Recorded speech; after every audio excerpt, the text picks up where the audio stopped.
बच्चों, kinetics lecture number 13 क्या पढ़ रहे हैं? बोलो। आज आप बोलोगे क्या पढ़ लिया आपने पढ़ लिया ऑर्डर डिटर्मिनेशन के 3 मेथड्स। ठीक है, पहला इनिशियल रेट मेथड, दूसरा इंटीग्रेटेड रेट लॉ मेथड, और उसी के साथ साथ आपने ग्राफ भी बना लिए थे। ठीक है, ग्राफिकल मेथड भी समझ लीजिए। अब आपके पास है last method, half life method of order determination. क्या बोला मैंने? लास्ट मेथड है ऑर्डर डिटर्मिनेशन का, जितना आपके सिलेबस में उसके हिसाब से बोल रहे हैं। ये है half life method of order determination. ठीक है, अब हाफ लाइफ मेथड में जब आप जाते हैं, हाफ लाइफ मेथड, ठीक है, तो पहले कुछ बातें कर लेते हैं। ठीक है, पहले कुछ बातें कर लेते हैं जो आपने पढ़ी हुई है। ठीक है बच्चों, पहला फॉर जीरो ऑर्डर रिएक्शन, क्या बात कहती है? जीरो ऑर्डर रिएक्शन की। जीरो ऑर्डर रिएक्शन के लिए हाफ लाइफ क्या होती है? T half is equal to A not upon 2k।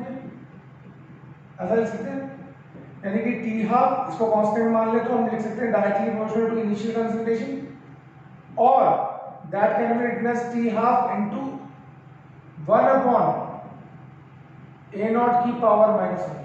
ऐसा लिख सकते हैं या नहीं लिख सकते? ठीक है, ये ए नॉट की पावर 1 है। ठीक है, तो फ्रैक्शन में ले जाएंगे तो क्या हो जाएगा? -1। ठीक, दूसरी बात for first order reaction,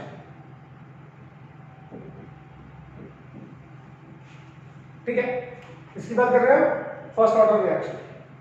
first order reaction के लिए टी हाफ जो होता है वो होता है 0.693 अपॉन के। इसमें भी इनिशियल कंसंट्रेशन है नहीं है, तो हम लिख सकते हैं कि T half is independent of A not की पावर 0। मतलब ए नॉट की पावर 0 मतलब टी हाफ इनिशियल कंसंट्रेशन पे डिपेंड नहीं करता। ध्यान से सुनेंगे मेरी बात, ठीक है, इनिशियल कंसंट्रेशन पे डिपेंड नहीं करता। ठीक, और this can be written as T half is equal to, इसको चाहे ऐसे लिखो 1 अपॉन ए नॉट की पावर 0। ये कितना था? -1। फर्स्ट ऑर्डर के लिए कितना आया? 0। ठीक, अब सेकंड ऑर्डर आपके सिलेबस में नहीं है पर फिर भी देख लेते हैं। और सेकंड ऑर्डर रिएक्शन,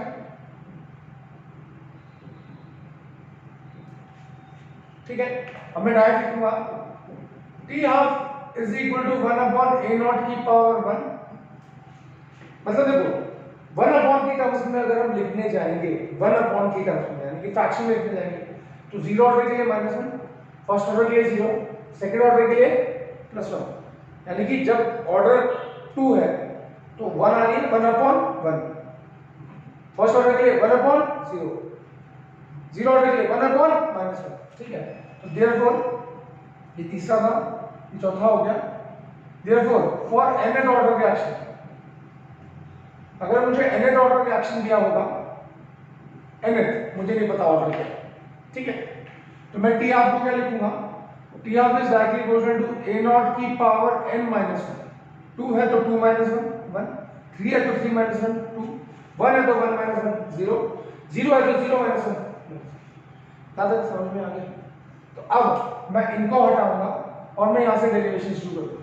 ठीक है, तो nth ऑर्डर रिएक्शन के लिए जो हाफ लाइफ लिखी गई है वो T half is inversely proportional to 1 upon A not की पावर -1। ठीक है, ए नॉट को हमने बोला, ए नॉट क्या है यहाँ पे? A naught is the initial concentration.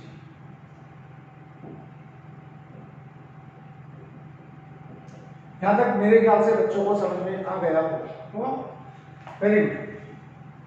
अब मैं बोलता हूं लेट, ठीक है, अब हाफ लाइफ को हम t1/2 एंड t1/2 लिखते हैं। अब मैं इसको बोल रहा हूं क्योंकि मुझे 2 हाफ लाइफ लेनी है बेटा। कितनी हाफ लाइफ लेनी है? 2 हाफ लाइफ लेनी है, तो उनको मैं हाफ लाइफ को t1 और t2 लिखा। Let t1 sorry and t2 are 2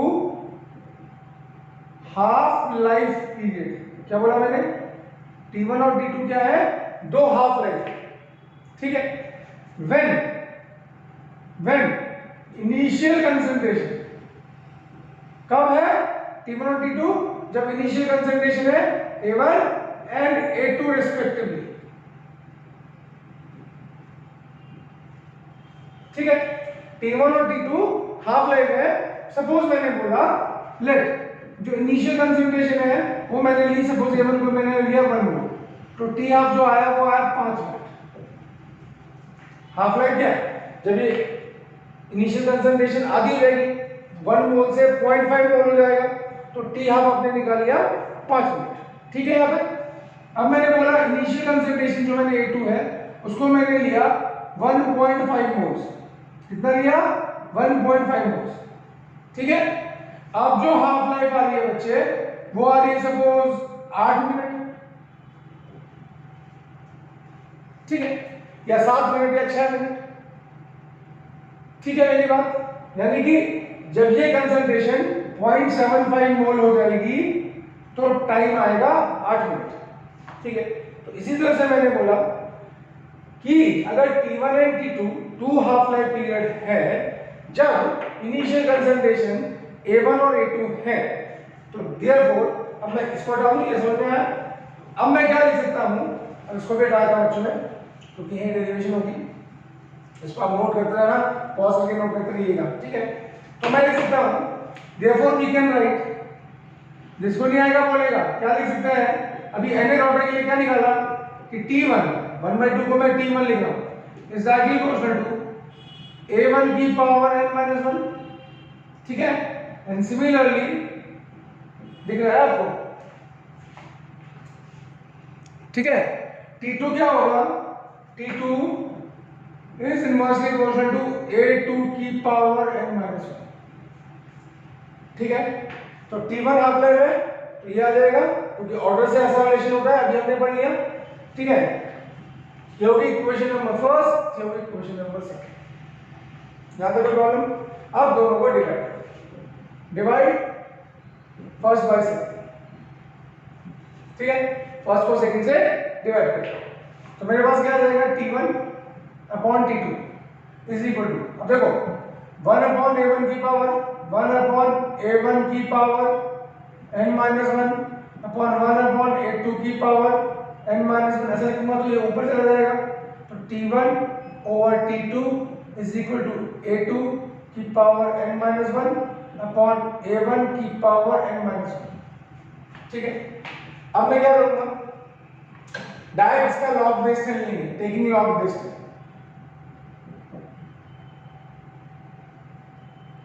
ठीक है, तो मेरे पास क्या आ जाएगा log base 10 T1 over T2 is equal to ऐसा लिख सकता हूं ना, हाँ या ना, लिख सकता हूं।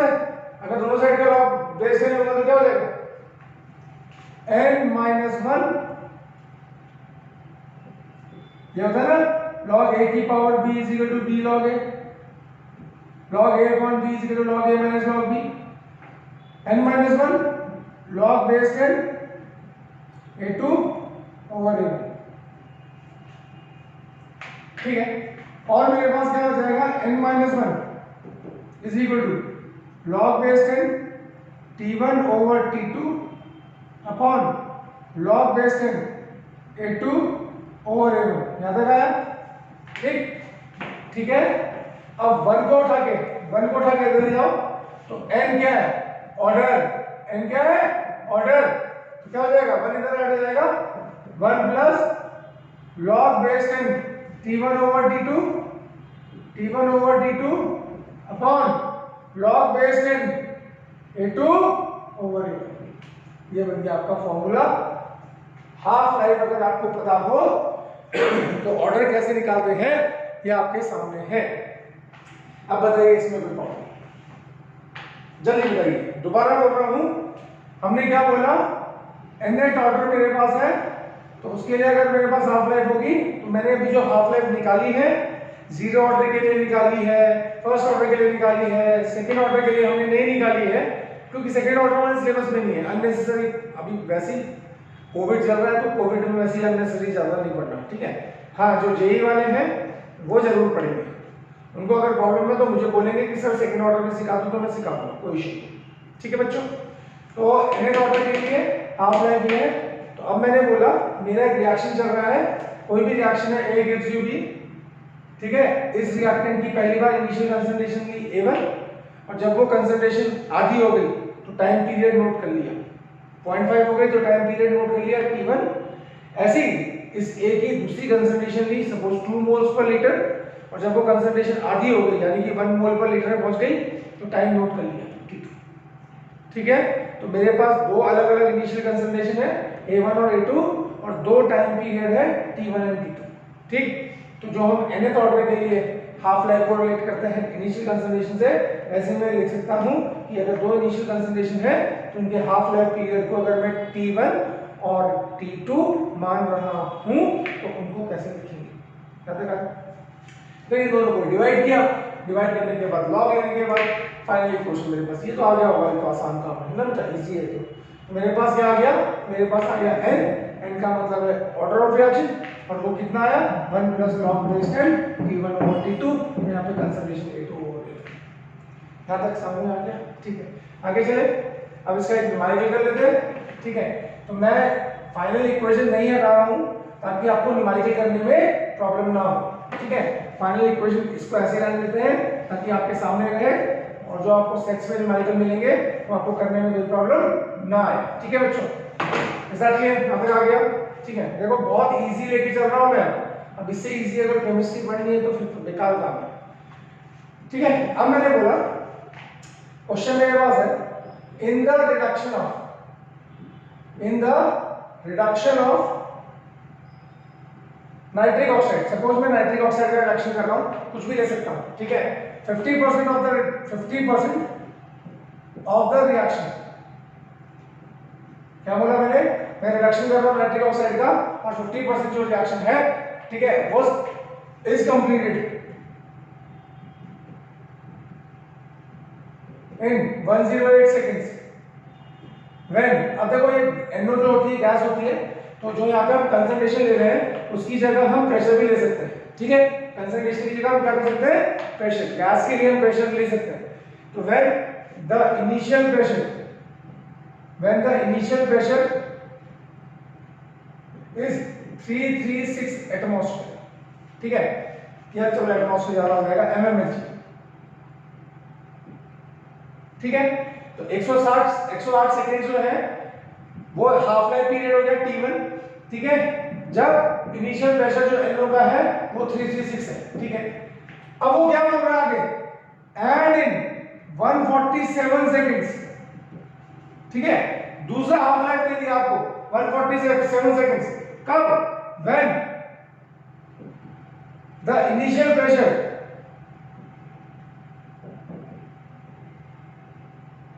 is 288 mmHg। ठीक है, उसने बोला दूसरा हाफ लाइफ पीरियड ये रहा, और दूसरा क्या ये इनिशियल प्रेशर या इनिशियल कंसंट्रेशन की जगह इनिशियल प्रेशर मान लो इसको। ठीक, उसने बोला find the order of reaction.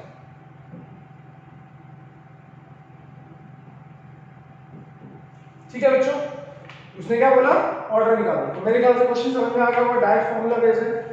तो ऑर्डर का फार्मूला क्या है मेरे पास, n is equal to 1 plus log base 10 T1 over T2 upon log base 10 P2 over P1। अब देखो A2 की जगह क्या लिखेंगे, प्रेशर, क्योंकि यहाँ पे कंसंट्रेशन की जगह क्या गिवन है, प्रेशर, तो A2 की जगह P2 और A1 की जगह P1। ठीक, तो डायरेक्ट सॉल्व करते हैं, इसको इधर सॉल्व करते हैं। ठीक है, तो n is equal to 1 plus, अब यहाँ देख लें T1 क्या है, T1 हाफ लाइफ पीरियड क्या है 108 सेकंड्स। ठीक है, P1 क्या है, इनिशियल प्रेशर 336। ठीक है, mmHg। ठीक है, यहाँ पे दूसरा T2 क्या है 147 सेकंड्स, और यहाँ पे P2 कितना है 288 mmHg। ठीक है बच्चों, अब हम क्या करेंगे, इसको उठा के आप पुट करेंगे 108 upon T2 147 upon log base 10 है। हाँ, यहाँ पे क्या है नीचे, लॉग बेस 10, P2 कितना है 288 अपॉन कितना 336। इसको सॉल्व करना, ये सॉल्व खुद करोगे बेटा, मैं नहीं करूंगा सॉल्व, ठीक है। तो मेरे पास n जो आ जाएगा, इसको जब आप सॉल्व करोगे 1 तो है ही, ये पूरा सॉल्व करने के बाद आएगा 2, ठीक है। तो ओवरऑल ऑर्डर कितना आ गया, ओवरऑल ऑर्डर कितना आया, overall order is equal to 3। Solve करना है इसको लॉग खोल के। तो मेरे ख्याल से हाफ लाइन मेथड की हेल्प से आपको ऑर्डर कैसे निकालना है ये पार्ट खत्म हो गया। अब आप थोड़ा सा आपसे कुछ बातें कर लेते हैं। देखो बच्चे, क्या मैंने शुरू में आपको जब चैप्टर स्टार्ट कराया था तो मैंने कहा था इसमें आपको मेनली पढ़ने हैं the factors affecting the rate of reaction. क्या पढ़ने हैं? Factors affecting the rate of reaction, ठीक है। उसमें मैंने आपको 6 फैक्टर्स बताए थे। ध्यान से सुनना, इसको यहाँ पूरा देखोगे इसको तभी समझ में आएगा। मैंने आपको 6 फैक्टर्स बताए थे, effect of concentration, effect of temperature, effect of catalyst. मैंने कहा था 3 मेजर फैक्टर है पढ़ने। उसके अलावा surface area, nature of reactants और लाइट रेडिएशन, ये फैक्टर आपको नहीं पढ़ने डिटेल में, ठीक है बच्चों। अब हमने क्या किया, आज हमने क्या खत्म कर लिया, आज हमने effect of concentration on the reaction rate, जो पहला फैक्टर था जिसमें हमने ऑर्डर पढ़ा, मॉलिक्युलरिटी पढ़ा, मेनली हमारा कंसंट्रेशन ऑर्डर कैसे निकालते हैं mathematically, through numerical, through mechanism, वो सब हमने पढ़ लिया। ये लास्ट मेथड था ऑर्डर डिटरमिनेशन, जो आपके सिलेबस में क्लास 12 वो हमने कर लिया, ठीक है बच्चों। तो अब हम क्या करेंगे, नेक्स्ट वीडियो से हम जाएंगे अपने सेकंड फैक्टर्स के ऊपर। सेकंड फैक्टर जो है effect of temperature on the reaction rate, उसमें आपको कोलिशन थ्योरी और आर्हेनियस इक्वेशन पढ़नी है, ठीक है। तो आज ये वीडियो खत्म यही करते हैं, ठीक है। आपको न्यूमेरिकल के सेट्स मिल गए हैं, न्यूमेरिकल्स करने के लिए बोला गया है, 44 न्यूमेरिकल्स हैं उसमें विदाउट मैकेनिज्म, मैकेनिज्म अलग से है, तो वो आप कंप्लीट करिए और मुझे सेंड करिए कि कितने आपने न्यूमेरिकल्स कर लिए, ठीक है। Thank you so much.